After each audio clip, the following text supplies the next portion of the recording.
Hey everybody, we're in Hilliard, Ohio, and I'm taking on a trip that you've never been on before. This is kind of new, and I like the idea. I want to share what's going on with archaeology in the state of Ohio. And so what better place than to go to the main headquarters of the Archaeological Society. And this good-looking young man beside me just happens to be the president of the Archaeological Society of Ohio. So, Mark, how are you, brother? Good. Mark. What do you want to tell us about the Ark? Well, I just, the society's been around since 1941. We're the oldest society, I believe, in the United States. And we're always looking for new members, and it's exciting. It's an exciting hobby, and we just like to get more people involved, especially the young. And we welcome you to come to one of our chapter meetings. The chapters are on the website. How many chapters do we have now? We have 26 chapters presently. How about our membership? How big are we? Nationwide, we're about 2,500. We got members in every state, including Hawaii, and a couple overseas. You know what? And a lot of you have been asking me, hey, I'm out here by myself. Where can I find help with what I'm finding? Find people in your state that belong to us, and they'll give you all the help that you need. That's a good step forward like that. How many people do you think are here today displaying? Oh, I'd say a couple hundred. And it'll get bigger. This is the Robert N. Converse Memorial Meeting we have every November now since Bob's passing in 2022. So Bob was an icon of the society. He was the editor of our magazine for over 53 years. And boy, we miss him. But that's why we're here today, to honor him. Okay, well, Mark. Thank you. Thank you, brother, for helping us out today. All right, thank you. Have fun. We'll talk to you later, man. All right, thank you. All right, thank you. Well, here we are with another important person with the Ark Society, Dave Kennedy. Yes, sir. Who happens to be the business manager of the Archaeological Society of Ohio.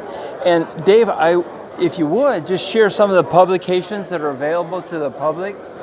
Well, they're all Bob Converse, written by Bob Converse, who passed away a couple years and was our editor for over 50 years. You have the Archaeology of Ohio. We have the brown and the blue. The blue is the author's edition. And then we have the prehistoric stone tools, Ohio flint, Ohio slate types, and the glacial cave Indians.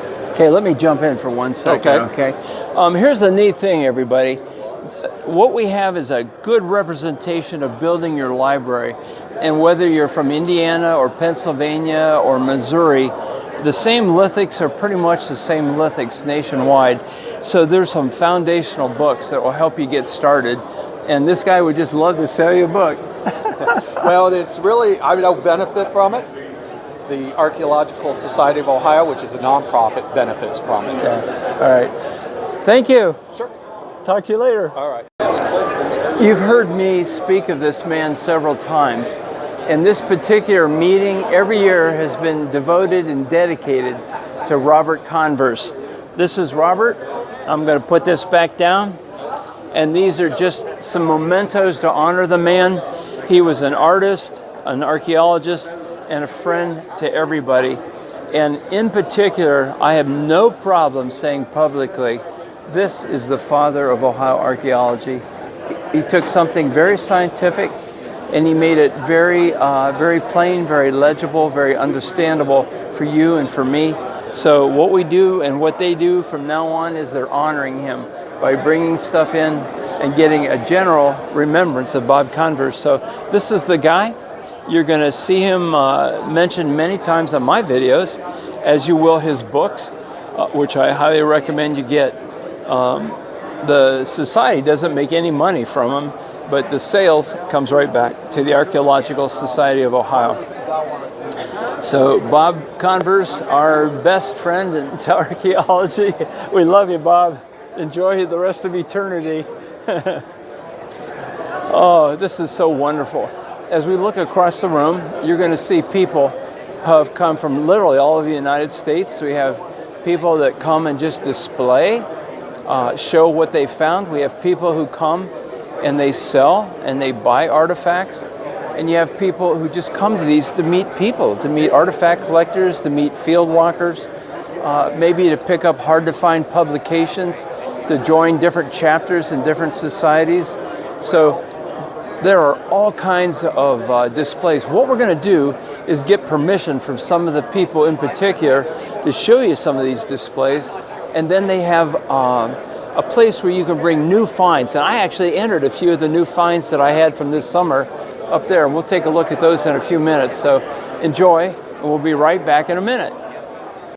This is so much fun. First of all, meeting collectors who have done this forever, buyers and sellers, people who just simply love archaeology. And I'm with another guy who's been around for a while, Gary Mumont, and you're from? Versailles, Ohio. Versailles, Ohio. And he brought a few things in, so I thought I'd just ask him, what do you got? And give you an idea of some of the stuff that's going on in Ohio. So Gary, can you show us what you got today? There's all these stone tools, there's flint, there's slate. I got a little bit of everything. Okay, so a lot of celts. Yes. Ohio? Got over 200 celts, and they're all mostly 90% Ohio. Ohio, okay.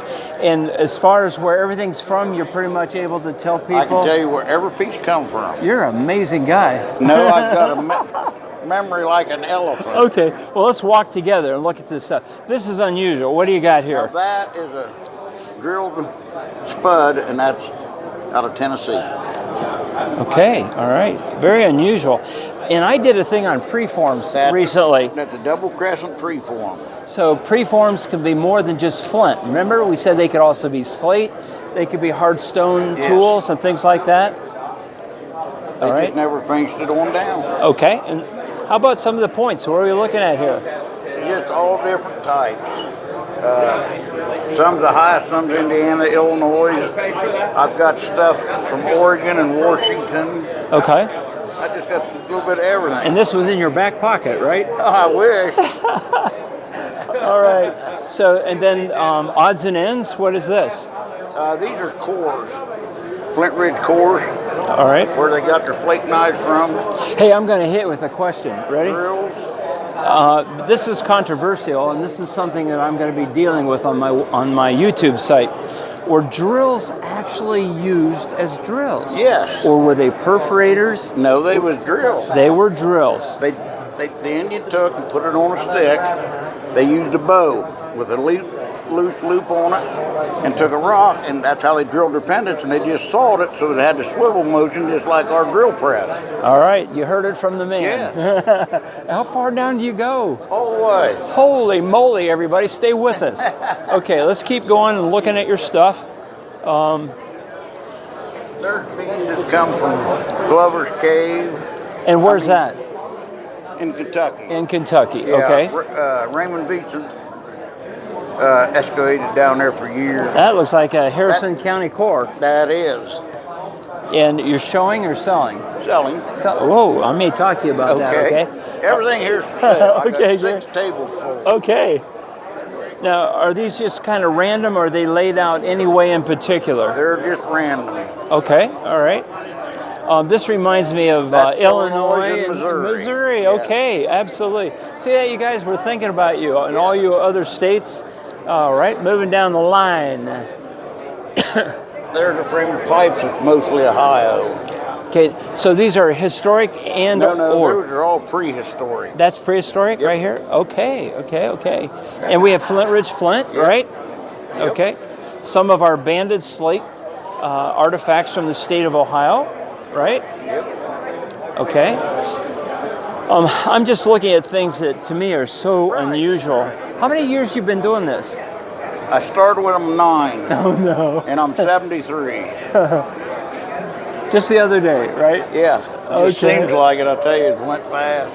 All right. Well, let's wrap it up. Let's look down here and just one last comment. Man, you got stuff coming out of your ears down here, Gary. Oh, yeah. Everything. Now, is one frame in particular more your favorite than other frames? No. No. Okay. I've got my own personal collection at home. Okay. But this is just stuff. I buy a collection, I take out what I want, and then I sell the rest to offset what I kept. Okay, you're filling up a good portion of this building. And, Yes. and if this is just a piece of what you have at home, you must have the largest No. home complex in the No. neighborhood. At home, I've got some of the finest. Okay. And to me, having 100 of the finest pieces is better than having everything that I have laying here. Oh, Gary, this is so wonderful. That almost looks like a preform, but what is No, that's actually a flint spade, it? Okay. and it's just a nice one. It's from Illinois. All right, do you know your material or not? I have no idea what that material is because it's completely different on the back side. Okay. All But I right. just bought that last weekend. Okay. Well, Gary, I'll tell you what, this is a treat getting to meet you and talk with you. And it's especially nice to be able to share with you guys one of Ohio's bigger collectors. No, years of collecting. And thanks, everybody. We'll talk to you in a few more minutes.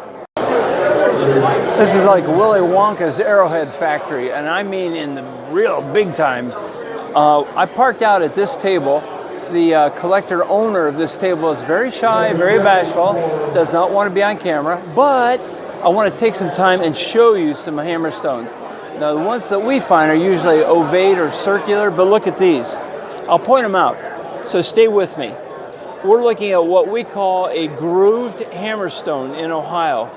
And so when I look at these, most of them are 3/4 grooved. The groove comes all the way around, and then on the base area, it does not go across, usually. So I'm going to just point out the diversity of these grooved hammers. Again, groove all the way around, flat. Grooved hammerstones. Now there's places in Ohio where we find a lot, but where I live, we just don't find them. But again, look at the different material. They're made out of slate, they're made out of granite, they're made out of hematite. Sometimes you get, oh, this is really neat. This has got a lot of iron in it, and it's actually a broken axe. Were you able to pick up on that? It's a full grooved axe. These probably are the earliest in the archaic time period, but come over here and it's broke, but then they continued to use this as a hammerstone. Very clever, very needful people, and they did what they had to do. Okay, now we're going to keep jumping around because I got a lot of things to show you. So right here, I wanted you to get a look at some of these grooved hammers coming out of Ohio.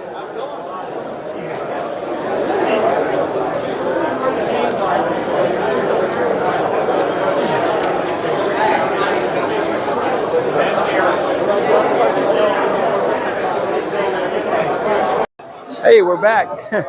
I'm with Chris, a collector of Ohio artifacts, and his display caught my eye. As you know, I love to teach, and we have an educational display that's being entered in one of the contests for the Archaeological Society this particular meeting. So Chris, looking around, I love your stuff, but this caught my eye. What are we looking at right here? Sure. This is primarily Fort Ancient artifacts. These are triangle arrowheads. They're true arrowheads. The Fort Ancient culture was the latest culture from about 1,000 years ago until European contact, associated with Mississippian. They lived along major waterways. They did agriculture, but they also hunters, obviously. And these were true arrowheads for bow and arrow. Previously, a lot of folks, I think previous cultures had used the atlatl. Okay, well, Chris, let's talk about some of the major waterways. So we're Ohio River, Muskingum, Scioto, Olentangy, Miami. Hey, that's your big ones, yeah. we did it. Yep. All right. Now, interesting, because if we look at Ohio, lower and upper Ohio, we have one culture going on that we call the Fort Ancient. And if we look in northern Ohio, we simply call it the late woodland culture. Right. But same thing. It's the same thing. Yeah, Fort Ancient is a name that we have assigned to them based on artifacts like these being found at the Fort Ancient site. Okay. And state park, but they're all late woodland. Okay. And, I'm sure interacted along the waterways. Now, the stuff that we're looking at, is most of this your finds or just over the years collected? Everything. All of the above. Yeah. So as someone interested in this, Okay. I buy things, I trade for things, but I love to hunt the arrowheads. All of these flint arrowheads I have found and they're quite numerous because, as you can imagine, you know, arrows were something that they would have had to use very regularly. Okay, so I have a really great question. Yeah. In my area, and that would be eastern central Ohio, when I find maybe 10 or more triangular points in one field, I can count on pottery. Yes, I sir. know pottery is going to be there. Is that true in southern Ohio? If you're finding these? If you're finding these, there's going to be pottery in the field. There's going to be pottery along the riverbanks. I'm sure they use so many vessels, they just didn't last. All right. And so how many pieces of pottery did you walk over before you figured it out? I mean, they have a dull color. They look like flat stones. Yeah. Until you learn it. And there's lots and lots. What do we got here? So these are flint knapping tools, and maybe what a flint knapper's toolkit might have looked like. Antler billets for striking and percussion flaking. That would be these guys, right? Yep. Right here. Okay. These are called antler drifts.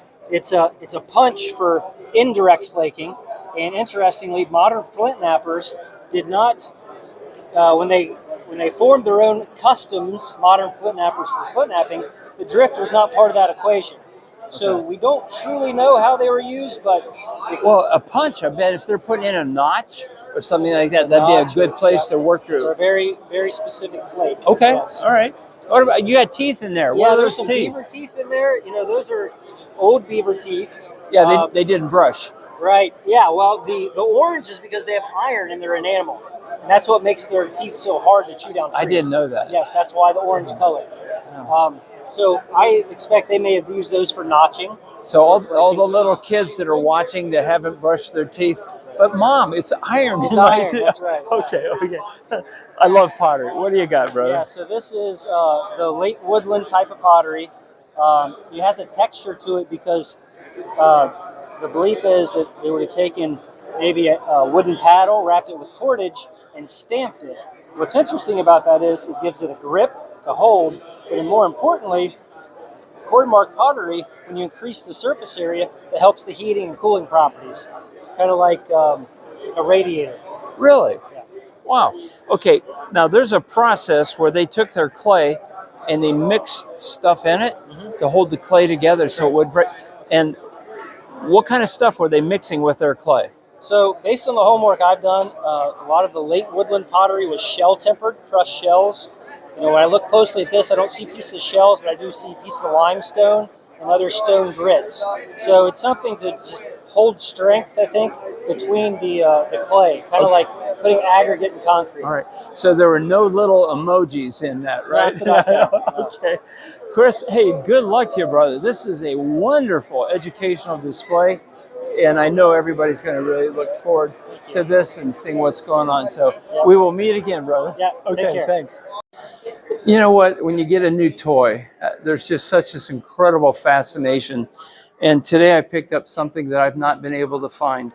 I find cores, but rarely do I find Indiana hornstone. And then rarely do I find haystack. And then to find a core, a haystack this big, rare, rare, rare. So this is going home with me today. So we're just going to wrap it up with you guys. Thanks for coming along. This is the fall, one of 4 big annual meetings that the Archaeological Society of Ohio has. You had a real quick overview. I hope you had fun at looking at some of the displays, maybe meeting a few people, putting up with an old guy. And hey, what can I say? Come back. We'll show you more later.